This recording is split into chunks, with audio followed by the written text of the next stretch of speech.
Please tell me that I can't, that I won't, that I fail, that I'll never make it out, yeah.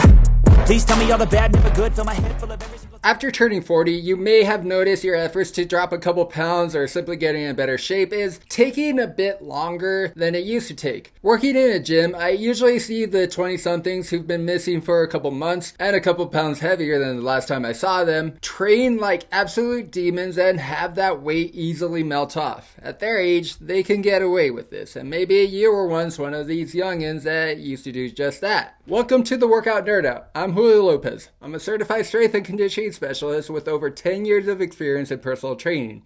Also, I've got my master's degree in nutrition. Unfortunately, as you grow older, not only are you more likely to have a much busier life as you start having kids and advance your career, but there are a couple things going on inside your body that makes the weight loss process tougher after 40. You've probably guessed the most obvious being the slower metabolism and hormonal changes, premenopause, perimenopause, and menopause for women, and reduced testosterone production for men, which play major roles in your body holding on to fat. Other major physical factors the over 40-year-old has to think about are muscle mass loss, sarcopenia, and bone density loss, osteopenia. Among the most unfair things about getting older is that your metabolism is going to slow down more and more each year. Dietitians and doctors most commonly use the Mifflin-St. Jeor formula to estimate a person's basal metabolic rate, which is approximately the amount of calories the body burns to stay alive. One factor within the formula is a person's age. So unless you figure out how to become Benjamin Button... My name is Benjamin Button, and I was born under unusual circumstances. While everybody else was aging, I was getting younger, all alone.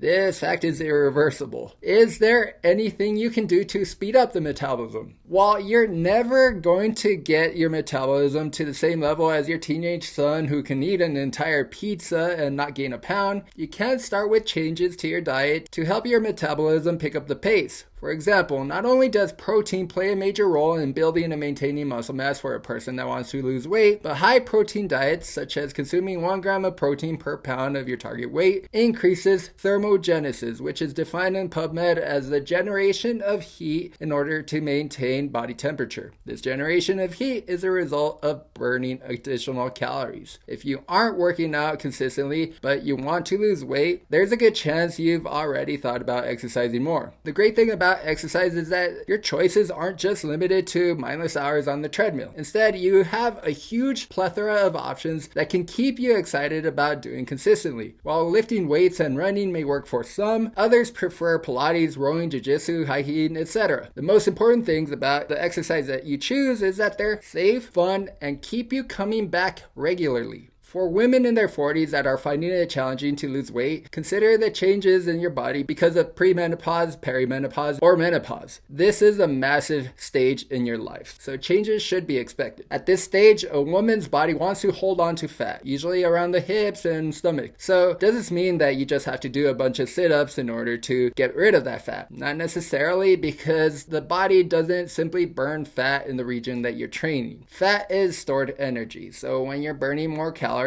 because of caloric restriction and exercise, body fat is chipped away throughout the entire body. For men in their 40s, reduced testosterone production is a major contributor to your difficulties in weight loss. A big reason why men carry more muscle than women can simply be attributed to testosterone, but can anything be done about reduced testosterone production because of aging? Yep, exercise. Since the 80s, research surfaced about weight training as an effective activity proven to increase testosterone production, and more recently, researchers have found that endurance training, aka cardio, also helps. Osteopenia is the decrease in bone density, usually because of age, which means that your bone structure is becoming weakened and vulnerable to breaking. If you're a person over 40 who wants to lose weight, especially if you've been largely sedentary for a considerable amount of time, you need to acknowledge this fact when you begin your journey. Weight training is hugely effective in strengthening the bones because performing weight-bearing exercises, i.e. back squats, when done consistently, this leads to signals to the bone structure that it has to be stronger to allow you to carry the additional weight that's on the barbell. Knowing that bone density is reduced as one ages, besides weight training, what other forms of exercise can a person over 40 do to lose weight? More than you think. The most important thing is that you're moving your body. It could be hiking, rowing, Pilates, yoga, just to name a few. For the person that hasn't worked out for several years and wants to start running, first start simply walking on a level surface like a high school track. Then after a couple weeks, finding a park or sidewalk that has hills to add to the challenge. When this becomes too easy for you, start running in intervals like 1 minute of running with 1 to 3 minutes of walking. Gradually increase your pace and running time and decrease the amount of walking time until you can run for at least 20 minutes straight. After age 40, a person begins to lose 0.5% of muscle mass each year. After 50, 1 to 3%. After 60, 3 to 5% muscle loss each year. This is known as sarcopenia, and it's one of the main factors that makes weight loss more difficult as you age, especially after 40. On the bright side, while sarcopenia is going to happen and it's unavoidable, you can, however, slow it down with resistance training. Just like consistent weight training sends signals to the bones to increase density, signals are also sent to the muscle to maintain and even build in size and strength. When you're over 40 and want to lose weight, but you're also really sedentary, I would highly recommend you start working out ASAP. If your muscles aren't being used because you spend your entire workday at your desk and your time at home on the couch watching TV, there isn't much reason for your body to maintain that muscle mass. Not only that, but such a sedentary lifestyle after 40 usually leads to increased visceral fat, which is more problematic because this type of fat surrounds important organs and is linked to chronic diseases. The best type of exercise to combat visceral fat is cardio. This doesn't mean that you have to spend your life on the treadmill. In fact, just 20 minutes 3 times a week can pay huge dividends. In conclusion, it's no secret that weight loss after 40 is a lot more challenging than it was when you were in your 20s. But